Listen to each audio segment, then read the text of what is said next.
Olá, boa tarde. Esse vídeo finaliza nossas discussões do último seminário de Fisiologia do Exercício na turma de Fisioterapia durante o período letivo 21.1. Durante esse seminário, nós estivemos e vamos continuar agora discutindo sobre os efeitos do treinamento físico na VO2 máxima, no desempenho, na homeostasia e também na força do indivíduo. Para isso, eu, Érica Rodrigues, e os meus colegas Lara, Maria Clara e Rafael, nós vamos discutir acerca do artigo de autoria de Ferrari et al. Com o título Exercício intervalado durante o treinamento concorrente otimiza as adaptações cardiorrespiratórias em mulheres, publicado em 2021. Bom, então, como o próprio nome do artigo já diz, o artigo que nosso grupo ficou responsável vai falar aí sobre o exercício intervalado, que é um tipo de treinamento que vai consistir na alternância, entre períodos de esforço de intensidade moderada a alta e também com períodos de repouso na melhoria cardiorrespiratória de mulheres. Aqui na introdução é falado da junção dos exercícios de resistência com os exercícios aeróbicos e como a rotina desses exercícios pode melhorar o desempenho cardiovascular. Fala também como o desempenho simultâneo de exercícios de resistência e aeróbico vem se tornando uma estratégia mais eficaz para melhorar essa resistência e também o desempenho de pessoas fisicamente ativas e formadas.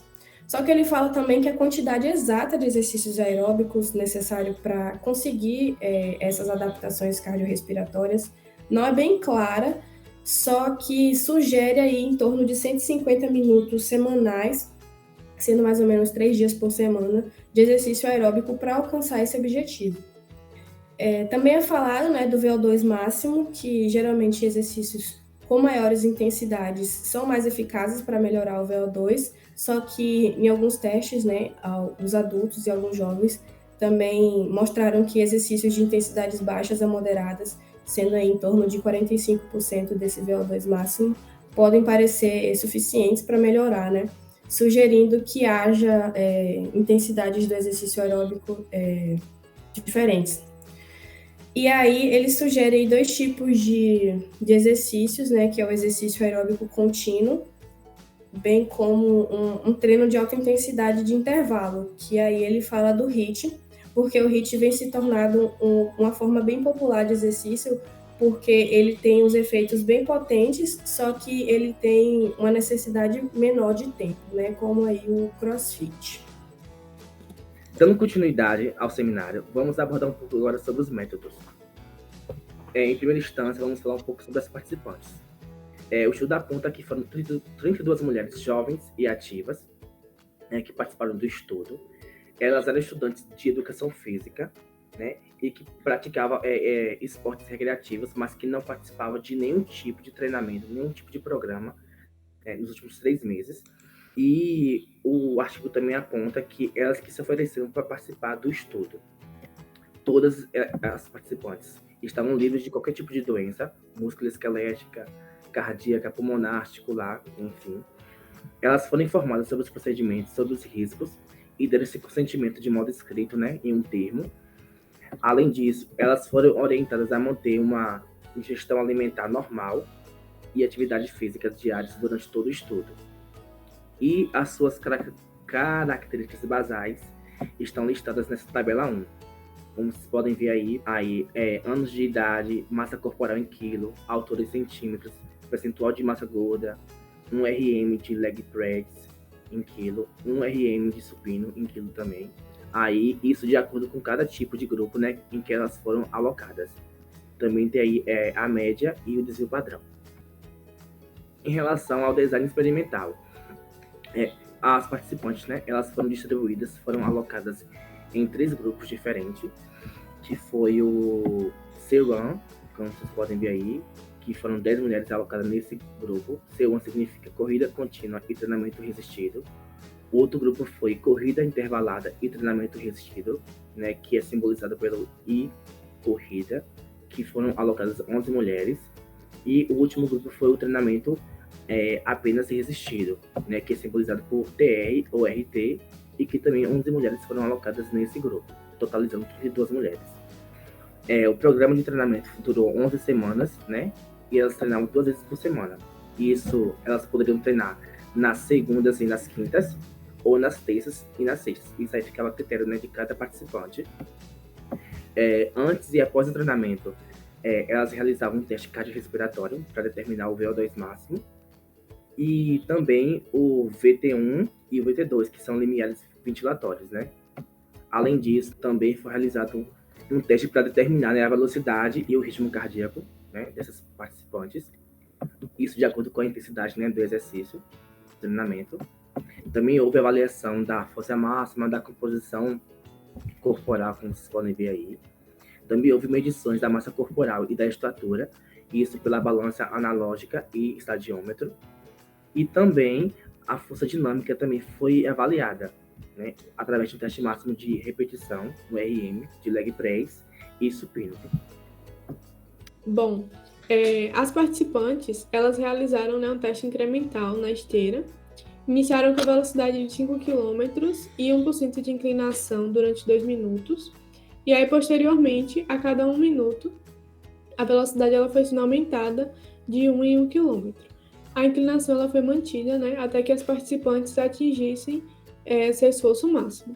Todos os testes foram supervisionados por um médico e a avaliação foi considerada válida quando alguns dos seguintes critérios foram atendidos ao final do teste. Primeiro, quando a frequência cardíaca máxima estimada foi atingida, né, que faz o cálculo 220 menos a idade da pessoa. Quando o platô de captação de oxigênio com o aumento da velocidade da esteira foi atendido, né? A razão da troca respiratória foi maior que 1,15 e a frequência respiratória máxima foi de pelo menos 35 respirações por minuto. Para avaliação desses dados ventilatórios, foi utilizado um analisador de gases portátil, devidamente calibrado. A cada 10 segundos foi coletada uma amostra, e os dados eles foram adquiridos por meio de um software chamado Aerograph. A frequência cardíaca ela foi medida continuamente e as condições ambientais, né, elas foram mantidas constantes. Então, a temperatura ambiente ali foi mantida de 22 a 24 graus. O coeficiente de confiabilidade, né, teste e reteste, que é o ICC, ele foi de 0,87 para o VO2 máximo. O mesmo programa de treinamento ele foi realizado para todos os grupos. Então, no início de cada sessão, as participantes elas realizavam alongamentos musculares específicos e aquecimento com uma série de 25 repetições com carga leve, tanto para membros superiores quanto para inferiores. A carga de trabalho ela foi sendo ajustada, né, conforme, vamos supor, se as repetições estavam abaixo, significava que a carga estava pesada, e se as repetições estavam sendo acima do esperado, a carga estava muito leve. O tempo de recuperação entre as séries foi de 120 segundos. Os grupos de treinamento, eles realizaram exercícios de corrida e resistência, né, durante o mesmo dia e sessão. Então, iniciava com corrida e depois faziam um exercício de resistência.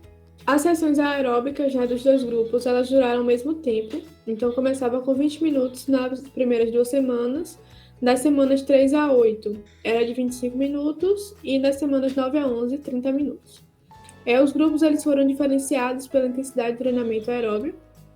Então, o grupo ele realizou um treinamento com a frequência cardíaca equivalente a 95% do VT2 e o outro realizou o HIIT consistindo em séries de 1 minuto em velocidade correspondente ao VO2 máximo, com 1 minuto de recuperação ativa da VO2 máxima, então, a 50%, né, da VO2 máxima. Todas as sessões de treinamento elas foram cuidadosamente supervisionadas por pelo menos 2 personal trainers experientes.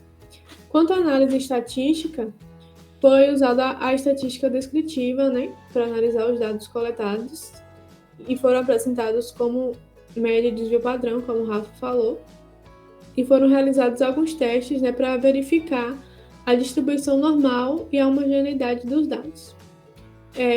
Quando aplicável, né, os testes de post-hoc e de Bonferroni foram utilizados para encontrar diferenças significativas. Aqui a gente tem os resultados. Então, nos gráficos a gente pode perceber o consumo de oxigênio correspondente ao primeiro limiar ventilatório, né, o VO2 VT1, o segundo limiar ventilatório, VO2 VT2, e o consumo de oxigênio antes e depois do treinamento, né, para a corrida contínua e treinamento resistido, né, no primeiro grupo, C-Run, a corrida intervalada e resistência de treinamento para o segundo grupo, I-Run, ou apenas o treinamento de resistência para o grupo RT. Nós podemos ver que em todos os setores a VO2 máxima ela vai ser maior sempre após a aplicação do exercício. Em relação ao que foi apresentado na parte de discussão do artigo, eles destacam que a principal descoberta foi justamente esses efeitos positivos que o treinamento simultâneo ele vai trazer nos parâmetros cardiorrespiratórios, principalmente quando o HIIT ele é realizado simultaneamente ao treino de resistência. Então a gente consegue destacar aí a eficiência do HIIT na promoção da VO2 máxima e da VT2 durante o exercício concomitante. Esse estudo ele demonstra que o HIIT e o exercício aeróbio contínuo eles foram realizados simultaneamente usando um protocolo time-measured, e no caso eles conseguiram ver que os efeitos de VO2 máxima são maiores, né, no HIIT quando comparados ao exercício aeróbio contínuo convencional. Esses exercícios com alta intensidade, eles acabam por induzir uma maior adaptação benéfica do sistema cardiovascular e isso deve ser considerado. Também deve ser considerado a intensidade ótima do treinamento, que vai ali licitar a capacidade aeróbica e isso vai acontecer dependendo do próprio estágio que a participante vai ter. Se ela já era ativa fisicamente, se ela era sedentária, tudo isso vai ter interferência. Então, por isso que a gente pode ver, eles destacam que isso pode ser um dos diferenciais comparado a outras literaturas presentes no meio acadêmico, por conta justamente desse histórico do participante. Então, é importante projetar eles destacam, né, que é importante projetar esses programas de exercícios que são eficazes e o próprio HIIT também para maximizar e tentar melhorar essa capacidade aeróbica. E além disso, ele destaca que ao utilizar diferentes exercícios aeróbicos ou de resistência, isso também é um dos fatores que podem gerar diferentes adaptações no treinamento. Esse estudo demonstrou também algumas coisas que se diferiram de outras literaturas, que foi em relação à quantidade de realizações desses exercícios. Então, ele se mostra positivo tanto para a VO2 máxima quanto para os limiares ventilatórios 1 e 2 em apenas 2 sessões de 20 a 30 minutos por semana nos exercícios aeróbicos com mulheres. E a gente consegue ver algumas disparidades aí também em outras literaturas. Os autores eles vão destacar algo de muita importância desse estudo, que seria justamente a comparação de diferentes intensidades do treinamento aeróbico durante o treinamento. Tanto o grupo de corrida quanto o grupo de treinamento resistido e corrida, eles conseguem melhorar essa velocidade máxima e também o segundo limiar em relação às observadas em outros estudos. Então, isso daí também já é um ponto a ser analisado de destaque nesse estudo. A VO2 máxima e o limiar 2 também foram melhorados. E durante o uso do HIIT com treinamento simultâneo, vão confirmar esses benefícios adicionais se comparado somente ao exercício aeróbio contínuo. Como esperado, né, a gente já tinha visto ali um aumento no grupo de exercício resistido, só que essa melhora ela foi menor do que comparado aos outros dois grupos, e isso é um dos pontos de destaque também. Esse aumento do desempenho, ele acaba sendo atribuído a alguns fatores, que no caso aí poderia ser também colocado, né, como economia do movimento, porque acontece o aumento de uma força, que esse aumento da força vai recrutar as fibras do tipo 1 em sua carga submáxima. Com isso, vai melhorar a coordenação muscular e, portanto, vai ter ali uma eficiência mecânica melhor, fazendo com que se reduza a VO2 para um nível submáximo também, fazendo então com que tenha influência sobre a capacidade aeróbia máxima. E finalizando essa parte da discussão que eles abordam no artigo, eles destacam que os mecanismos considerados responsáveis pela melhoria do desempenho vai estar ali do treinamento, né, em VO2 máxima.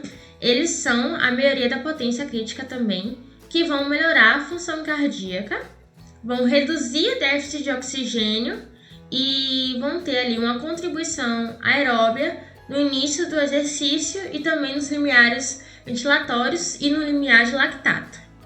Eles trazem como ponto forte desse estudo justamente conseguir comparar os efeitos de forma simultânea dos dois tipos de treinamento nessas adaptações cardiovasculares que vão acontecer nas participantes e na ampliação, né, dessas informações sobre o treinamento simultâneo também nas mulheres.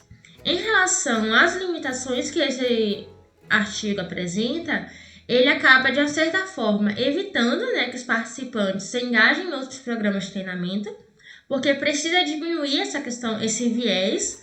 Então, tem que saber de fato que o efeito é do que está proposto pelo trabalho, pela pesquisa. E também, por ele ser limitado a 11 semanas de treinamento, ele acaba não englobando intervenções mais duradouras. Então, isso também é uma das limitações apresentadas no artigo. De tudo exposto, né, os autores apontam que o exercício aeróbico contínuo intervalado durante todo o treinamento concorrente vai melhorar os parâmetros cardiorrespiratórios das mulheres, mas em maior magnitude quando o exercício aeróbico ele for intervalado e for realizado simultaneamente, diretamente com o treinamento resistido. Além disso, eles vão apontar que o treinamento concorrente, realizado 2 vezes por semana, como eu comentei anteriormente, utilizando corrida contínua ou intervalada, ela vai promover melhorias no VO2 máximo e nos limiares ventilatórios, que é VT1 e VT2, principalmente quando o RIIT, né, ele é realizado durante o treinamento concorrente. E por fim, eles ressaltam que mesmo em mulheres que não têm nenhum tipo de treinamento, a intervenção RIIT, ela vai, no caso, né, realizando no presente estudo, foi viável e bastante eficaz para otimizar os ganhos cardiorrespiratórios nesses indivíduos, mesmo utilizando volumes aumentados de 20 a 30 minutos por sessão, como a Erika comentou anteriormente também na discussão. E essas melhorias, né, em diferentes parâmetros cardiorrespiratórios destacam a eficiência de intervenções de exercícios concomitantes de baixa frequência, com menor gasto de tempo e também que pode, né, facilitar a adesão ao treinamento. E por fim é isso. Artigo interessante, mesmo possuindo algumas limitações, tem sua importância, né, no campo de pesquisa da fisiologia do exercício. Se vocês querem ler o artigo, vou deixar o link aqui, clicando aqui, ou aqui no box de informações. Deixe seu like, se inscreva no canal.